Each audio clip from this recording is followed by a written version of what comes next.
Female genital mutilation is a vice that continues to haunt many women in parts of the country. But some women in Narok and Nakuru counties who underwent the cut have refused to let it define them. They are making a difference in their lives despite the scars. KTN's Joanna Ting met up with them and brings us their stories.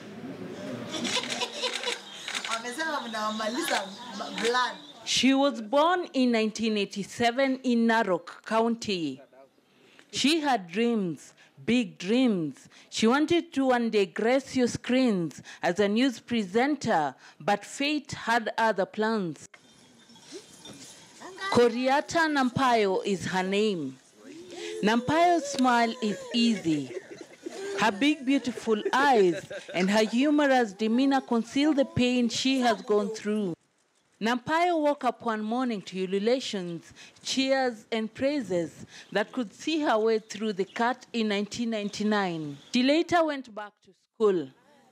She was now a woman according to her culture, and she felt on top of the world.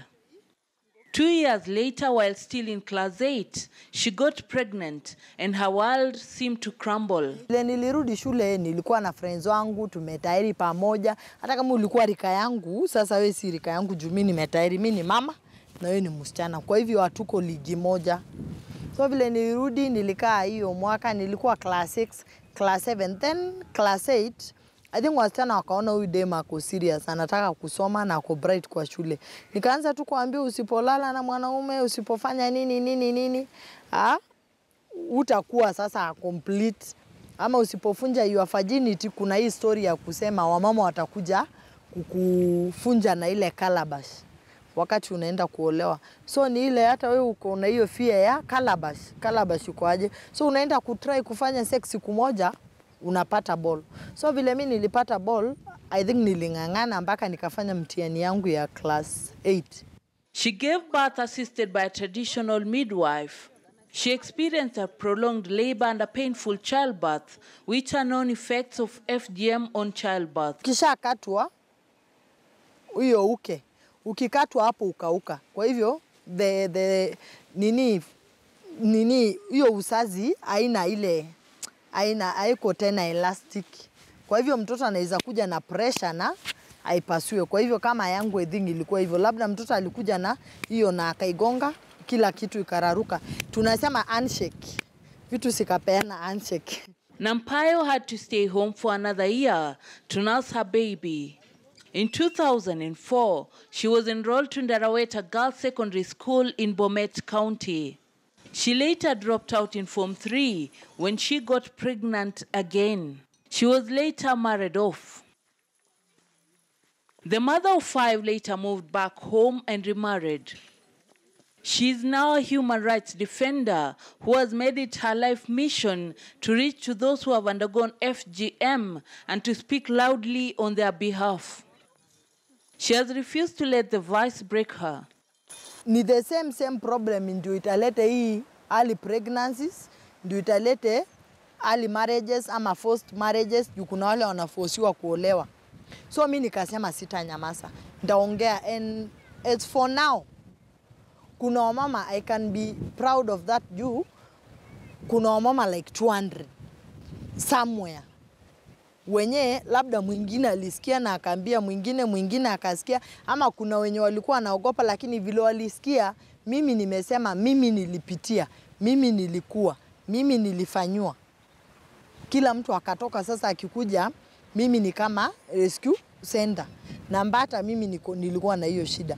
Nambata mimi nilikuwa na hiyo shida. So ndio nikangangana na ndio nimetengeneza saizi trust yangu, lakini sawa bado ina grow. It is still very young. Wamama, kwa sababu ni wamama huwa ndio wanafanya hiyo kasi ya Fgm. So naomba wamama wenzangu tuache hiyo kasi kabisa. Sylvia Nanepariken, Nampayo's neighbor in Goringori in Narok, underwent Fgm due to peer pressure. She says that the experience was too painful and remains engraved in her young heart. Haina maana by the way. Tungeonelea tu Wamasai wakubali ishe. Kwa sababu unaona sasa kama hapa unakuta vijana wanasoma na wasichana wako kweli wamesoma. Lakini unakuta kijana anaenda analete msichana kutoka wengine na shida tu ni hiyo, wanajua ule wao alikatwa. Sasa wanaenda wanatafuta ile, anasema ile gari iko na engine. Sasa ningewasii waachie wasichana engine yao, wasiachwe na vijana.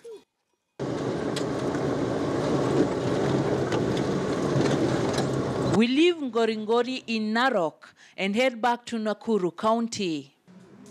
In Njoro, we meet Edna Chepkemei Tanui. Edna meticulously serves the guests at this institute. Today is her exam day. She and others have been undergoing food and beverage training and are now ready to go out and feed the world, literally. Her happy character is infectious. Beyond the smile though, Edna bears the scars. Kwangu mimi, ninaona kuna ugumu sana wakati umekuwa married kama saa hizi mimi. Ukiwa unaenda kujifungua, kuna shida. Kwa sababu ya ile kuketwa. Inafanya mtu awe na ugumu wa kupata mtoto kwa njia rahisi. Haya, na pia unaweza kubleed wakati bado uko katika chandoni. Kuna kutokuwa na afya nzuri kwa sababu utakuwa umepoteza damu nyingi, na ukikuja katika kifamilia tena utakuwa unaumia sana. A ward like Naswet or Mauche, and Mauche, women are undergoing gender-based violence like FGM, and most of them are now being forced by societal factors and cultural issues to undergo the FGM. Like in a scenario, in a certain scenario, you'll find a woman who is married with 2 kids, is forced now because now she didn't undergo it as a girl. Now she has to undergo it as a woman because probably your husband will tell you cannot. I don't know. The men believe that a woman who is not circumcised cannot cook good meals. A woman who is not circumcised, you cannot, like if you go for war issues, on you will not win or you will be killed because you are living with a woman who's uncircumcised. Or either way, you can't even fit in that group of men going to war because your woman is not circumcised. She has now gotten a new lease of life. Edna is now ready to put her training to perfection, cooking for the beautiful people in her hotel in Mauche. Mtu usipoteze nafasi yako kwa kitu ambayo haitakupatia faida yoyote. Usipoteze nafasi yako kuenda kujiumiza na kuharibu maisha ya baadaye ambayo ungekuwa unapata mambo mengine kwa njia rahisi, inakuwa ngumu kwa sababu ya kujitafutia. Okay, anti-FGM we started because anti-FGM is a form of violence against girls and women. I started in 2015 because I come from an area which is marginalized. The communities there still practice FGM. So we started with the girls, awareness in schools, and we are recently reaching out to women also because we've realized that FGM case, okay, the practice of the girls are now not going now through the FGM. It is now the opposite. The women are the ones who are going through FGM. So we are now targeting the women. Edna's is but one of the inspiring stories of resilience of women and girls who have risen from the plight of the barbaric act. In December 2019, police from Elementaita in Gilgil rescued 2 girls after they were forced to undergo FGM. Their innocence had been stolen and they had been subjected to an inhumane and illegal cultural practice, but they have chosen to soldier on by going back to school. Sisi ya kutuambia, alikuja tukigafla, akaingia kwa nyumba akasema natairisha. So wakati tulitairi, shatu kusema basi chochote, akatairisha na sisi tukanyamaza. Akajaribu akasema mtu ajaribu aongea mapiga nduru. Yule mama tu alituosha na mafuta na tukalala asubuhi tukajiosha maji moto. Basic hygiene when they first come. So when they first come, we meet the immediate need. whether it's, so today we'll follow through with medical care, and we'll follow that all the way through. But at the same time, they're in a place that is peaceful and a place where they receive counseling and love.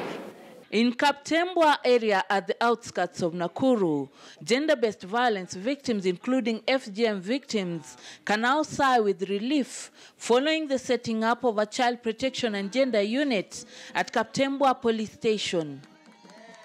On a typical day, gender officers would be seated under this tree, listening to victims of gender-based violence, one after the other as the rest of them queue on the benches.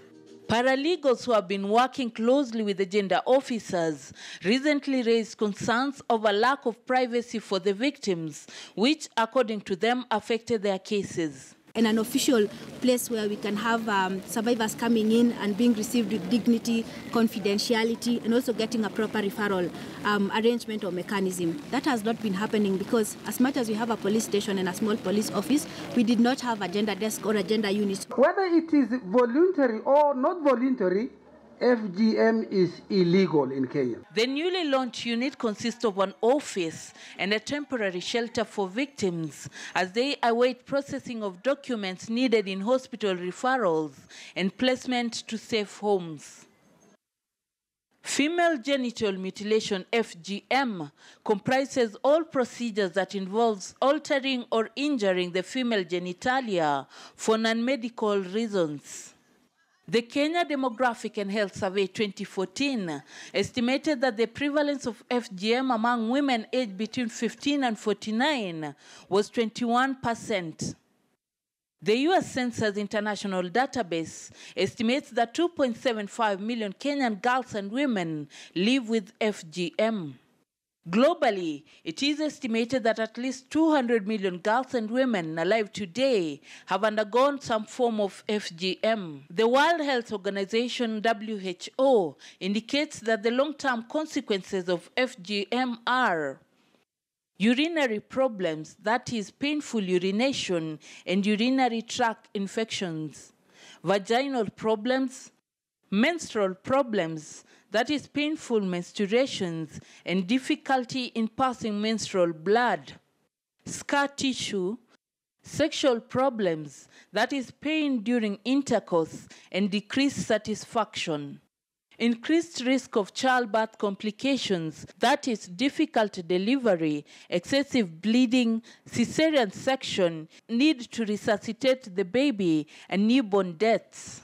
Psychological problems, that is depression, anxiety, post-traumatic stress disorder, and low self-esteem, and health complications. The Fgm Act 2011 has been described as one of the most comprehensive laws against FGM in Africa. It defines FGM and criminalizes the performance, procurement, aiding, and abetting of all forms of the practice. But to date, the Act has not been strictly enforced, with few successful cases being brought to court since the legislation was introduced. These victims of FGM hope that one day the world will be a safe haven where their children will live peacefully, free of these barbaric acts. Joanne Letting, KTN News in Nakuru County.